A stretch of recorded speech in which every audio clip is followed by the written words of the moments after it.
নমস্কার, মধুমিতা ওয়ার্ল্ডে সকল বন্ধুদের অনেক অনেক ভালোবাসা, অসংখ্য ধন্যবাদ জানিয়ে আজকে চলে এসেছি একটা নতুন ব্লগ নিয়ে। আজকের বিষয়বস্তু হলো টিকোমা গাছের যত্ন। তো এই টিকোমা ফুল গাছটি খুব সহজেই লাগানো যায়, আর কিভাবে লাগাবে, কি পরিচর্যা করলে কী রকম ধরনের ফুল পাবে, সেই সব বিষয়ে তোমাদের সঙ্গে আলোচনা করব। তো তার আগে প্রথমে আমার দর্শক বন্ধু যারা পুরনো বন্ধু তাদেরকে আমি অনেক অনেক ভালোবাসা জানাই, অসংখ্য ধন্যবাদ জানাই, কেননা তোমাদের সুন্দর সুন্দর কমেন্ট আমাকে নতুন নতুন ভিডিও বানানোর আগ্রহ জাগায়। তোমরা এত সুন্দর সুন্দর কমেন্ট করো। কিছু কিছু বন্ধু আছো পুরনো, তোমরা সকলেই ভালো থেকো, সুস্থ থেকো, এইটুকু প্রার্থনা করি। আর সুন্দর সুন্দর কমেন্ট করো, ভিডিও ওয়াচ করো। আর নতুন বন্ধু যারা আমার পরিবারে নতুন এসছো তাদেরকেও আমার পরিবারে সুস্বাগত জানাই, আন্তরিক অভিনন্দন। তো চলো ভিডিওর আসল বিষয়বস্তু যায়। এই যে টিকোমা গাছ, এটা হলো গ্রীষ্মকালে ফুল। এটা একবার গ্রীষ্মকালে হয়, আবার বসন্তকালেও হয়, আবার তারপরেও মাঝে মাঝে অক্টোবর মাস করেও দেখা যায় এই গাছে ফুল হয়। মোটামুটি বছরে 3 থেকে 4 বার করে এই গাছটায় ফুল দেয়। আর বিশ্বাস করবে না, এই গাছটাতে এমন কিছু বিশেষ প্রয়োজনীয় খাবার লাগে না। টিকোমা ফুল বিভিন্ন ধরনের হয়, একটা হলুদ কালারের, একটা লাল কালারের, আর এই একটা কালারের কাঁচা হলুদের, আর এই যে এইটা হলো হলুদ আর লাল মেশানো বিভিন্ন কালারের, আর এই যে একটা গোলাপি কালারের। বিভিন্ন কালারের বিভিন্ন ভ্যারাইটিজের এই টিকোমা ফুলগুলো হয়ে থাকে। ভীষণ সুন্দর এই ফুলগুলো দেখতে, তোমার মন ভরে যাবে। আর এই ফুলগুলোতে প্রচুর মৌমাছি প্রজাপতি আসে, এগুলো মধু থাকে মনে হয়। তো এই ফুল গাছ লাগানোর জন্য আমাদের তেমন কিছু প্রয়োজন হয়নি। দেখতেই পাচ্ছ আমি একটা ফেলে দেওয়া ব্যাগের মধ্যে লাগিয়েছি। তোমাদের সকলকেই বলি যে বাড়িতে যে টবেই গাছ লাগাতে হবে তার কোনো কথা নেই। ফুল গাছ লাগাতে হলে চাই একটা জায়গা আর চাই কিছুটা মাটি, ব্যাস তাহলেই হবে। জায়গা বলতে তোমার ফেলে দেওয়া, ভেঙে যাওয়া কোনো টব প্লাস্টিকের যে আমরা বাড়িতে ব্যবহার করি, কিংবা কোনো বড় চালের যে বস্তাগুলো থাকে, ব্যাগ, কিংবা বাজারের যে আমাদের লাইলনের ব্যাগ একটু ছিঁড়ে গেলে, নষ্ট হয়ে গেলে সেগুলো আমরা ফেলে দিই। কিন্তু না, আমি এইগুলোর মধ্যেই সমস্ত গাছ লাগিয়েছি। তোমাদের কাছে আমি সমস্ত কিছুই বলি, সমস্ত কথাই আমার তুলে ধরার চেষ্টা করি। তো দেখতে পাচ্ছ একটা লাইলনের ব্যাগের মধ্যে গাছগুলো রাখা আছে।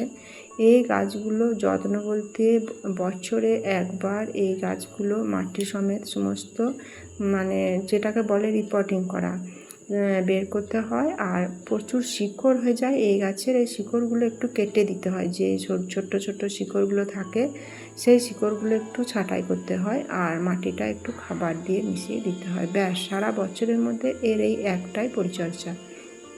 আর ডালগুলোকে একটু ছেঁটে দিতে হয়। শীতের পরে মোটামুটি জানুয়ারি মাসের প্রথম সপ্তাহ কিংবা ফেব্রুয়ারি মাসের প্রথম দিকে এই গাছগুলো একটু ডাল ছেঁটে দিতে হবে, তাহলে কিন্তু মার্চ মাসে এই গাছে প্রচুর ফুল দেবে। আর তাছাড়াও এগুলো গ্রীষ্মের সময় অক্টোবর মাসেও প্রচুর ফুল দেয়। এখন এই ফুটতে শুরু করেছে, একদম অক্টোবর মাস অবধি ফুটবে, একবার ঝরে যাবে, আবার ফুল ফুটবে। প্রচুর প্রচুর ফুল দেয়, আর এত সুন্দর লাগে, এত ভালো লাগে, পুরো ছাদটা একটা গাছেই আলো করে থাকে।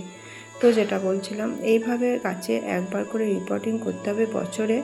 আর তাছাড়া এমনি অন্যান্য সময়ে গাছের যে ঝরে যাওয়া পাতা, হলুদ পাতা থাকে, আর যে ডাঁটার মধ্যে দেখতে পেলে যে একটা আমের যেমন মুকুলের শাখা হয়, সেরকম এই গাছেও মুকুলের মতো একটা শাখা হয়।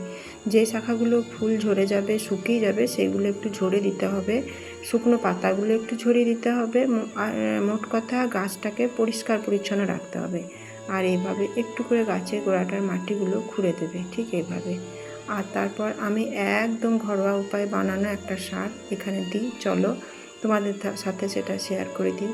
এই গাছের মাটিগুলো মাঝে মাঝে খুঁড়ে দিয়ে দুবেলা যদি একটু বেশি জল দাও, এই গাছটা একটু বেশি জল লাগে, কেন বলো তো, গাছটা তো বড় হয়, ওই জন্য এই গাছটা জল লাগে। আর জল না দিলে পাতাগুলো, ফুলগুলো একদমই শুকনো শুকনো হয়ে যায়। 2-3 বার করে এই গাছে একটু জল দেবে। তো চলো আমাদের ঘরোয়া উপায়ে তৈরি যে খাবার আমরা বানাই সেটাই তোমাদের সাথে এখন তুলে ধরবো। এই বালতির মধ্যে, আমার বাড়ির মধ্যে বলতে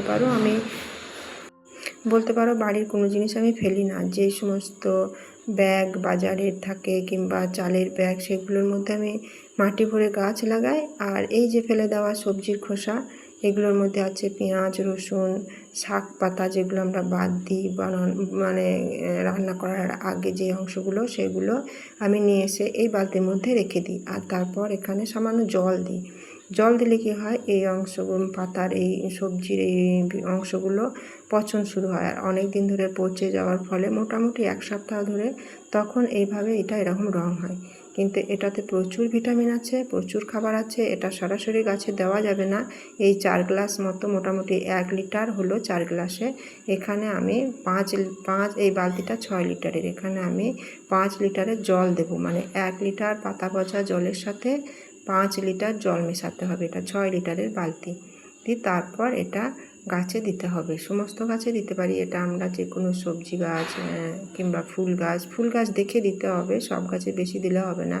যেগুলো বড় গাছ সেইগুলোর মধ্যে আমার তো টিকোমা গাছটা বেশ বড়, ওই গাছটা আমি 2 গ্লাস পরিমাণে দিতে পারি। আর যে সমস্ত গাছ ছোট সেইগুলোতে, যেমন গোলাপের গাছ, ছোট গাছ, এগুলোর মধ্যে আমি মোটামুটি 1 গ্লাসের একটু কম, মানে হাফ গ্লাসের থেকে একটু বেশি, 1 গ্লাসের থেকে একটু কম এভাবে দিতে পারি। তো আমার এখন এই খাবারটা এখন একেবারেই প্রস্তুত হয়ে গেছে, আর আমি মাটিটা খুঁড়ে নিয়ে এখন এইভাবে দিয়ে দিচ্ছি। মাটিটা খুঁড়ে নিলে পরে খাবারটা সরাসরি গাছে নিতে পারে এবং গাছ বেশ সতেজ হয়, আর ঠিক এইভাবে ফুল। তো বন্ধুরা, তোমরা যারা ভাবছো যে টিকোমা ফুলের চাষ করবে, তো এখনই শুরু করে দাও, কারণ এই গাছ খুবই অল্প পরিচর্যায়, খুব কম খরচে প্রচুর ফুল পাওয়া যায় এই গাছে। আর সুন্দর সুন্দর ফুলের প্রজাপতি মৌমাছিরও আগমন হয়। তো যাই হোক, আজকের ভিডিও কেমন লাগলো বন্ধুরা অবশ্যই জানিও। ফিরে আসবো আবার নতুন কোনো ভিডিও নিয়ে। ততক্ষণ অবধি তোমরা সকলেই ভালো থেকো, সুস্থ থেকো, নিজেদের শরীরের প্রতি খেয়াল রেখো, আর আমার ভিডিও দেখো অবশ্যই। তো এখন আসি, সকলে ভালো থেকো, নমস্কার।